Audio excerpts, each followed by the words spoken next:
नमस्कार, स्वागत बा आप सबके इन खबर के भोजपुरी चैनल पर।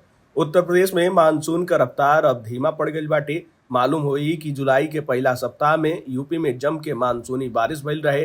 एकर नतीजा ही रहे कि यूपी के कुछ जिला में बाढ़ जैसन स्थिति बन गई रहे और पारा में भी बड़ा गिरावट देखे के मिलल रहे। मौसम भी सुहावना हो गई रहे।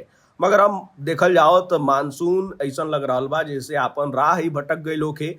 मौसम विभाग के अनुसार मानसून अपने सामान्य स्थिति से दक्षिण की ओर शिफ्ट हो गई बा और यही की वजह से उत्तरी हिस्सा शुष्क हो जा रहा बा। ये कारण बाटे कि लोगन के अब फिर से गर्मी का एहसास हो रहा बा।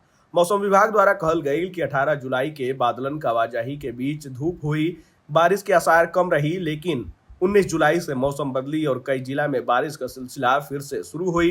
यही बीच गुरुवार के दिन में गर्मी और उमस परेशान करते हुए नजर आ सकेला।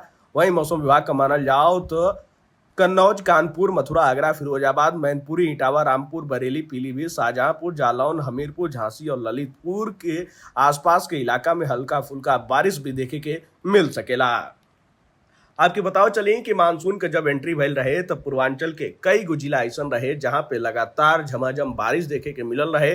खासकर गोरखपुर, देवरिया, बलिया, बस्ती, कुशीनगर, मऊ के आसपास के इलाका में लगातार बारिश देखे के मिलल, जेकरे बाद पारा में भी भारी गिरावट आयल और मौसम भी सुहावना हो गई। भीषण गर्मी से लोगन के काफी राहत मिलल, लेकिन भारी बारिश के चलते नेपाल से सटल इलाका सिद्धार्थनगर, गोंडा, बस्ती, गोरखपुर, कुशीनगर, महाराजगंज के आसपास के इलाका में बाढ़ जैसन भी स्थिति उत्पन्न हो गई रहे। कई गो नदी अपने खतरा के निशान से ऊपर बहे लागल रहे, लेकिन बारिश रुकले के बाद अब राहत का सांस लोग ले रहल बाटे। वहीं सड़कन पे भी जल जमाव देखे के मिलल रहे। खैर, पश्चिमी उत्तर प्रदेश का इलाका जहां पहले से ही लोग उमस वाली गर्मी से परेशान रहे, काहे कि मानसून अइले के बाद भी पश्चिमी इलाका, दिल्ली से सटल इलाका, नोएडा, गाजियाबाद, मेरठ के आसपास के जिला में भारी बारिश देखे के ना मिलल। हल्का फुल्का बारिश भइल, जैसे उमस वाली गर्मी से लोग अभी तक परेशानी का सामना कर रहल बा।